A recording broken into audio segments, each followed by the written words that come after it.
Karena yang namanya jagoan harus membela yang lemah. Cerita ini dituliskan oleh seorang OP atau original poster yang mengaku kalau dia adalah teman sekelasnya Pak Bogum waktu mereka masih SMP. Di awal ceritanya, OP bercerita kalau dia adalah seseorang yang dibully, seseorang yang diasingkan ketika mereka masih bersekolah. Tapi Pak Bogum adalah satu-satunya orang yang mau menjadi temannya dia. Tidak diceritakan secara rinci apa saja yang sudah Pak Bogum lakukan untuk membantu OP sebagai korban perundungan. Tapi di mana seperti di film-film, kalau ada orang yang membantu orang yang dibully, biasanya dia ikut kena bully juga. Makanya OP sangat berterima kasih sama Pak Bogum yang pada saat itu mau menjadi temannya. Bahkan belasan tahun setelah mereka lulus pun OP masih mengingat kebaikan Pak Bogum ini. OP juga bercerita kalau setelah mereka pindah sekolah untuk melanjutkan SMA, Pak Bogum masih mengenali dan menyapa dia ketika mereka bertemu dan berpapasan di jalan. Dan betapa ikut senangnya OP ketika OP tahu kalau Pak Bogum sekarang sudah menjadi aktor yang terkenal.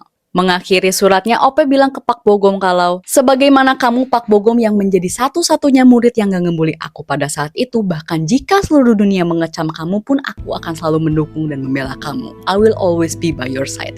Dan aku juga gak akan lupa ketika kamu berbagi payung sama aku di Central Plaza ketika hujan. Dikatakan kalau cerita tentang kebaikan Pak Bogum ini viral ketika kasus perundungan lagi panas-panasnya di Korea Society pada saat itu. Makanya cerita ini pun langsung mendapatkan sambutan yang sangat positif dari para netizen. Jadi kesimpulan yang tidak ada kesimpulannya. Kalau kalian sedang terguang-syik karena nonton When Life Gives You Tangerine, gue sangat merekomendasikan 3 variety show atau reality show yang ada Pak Bogumnya.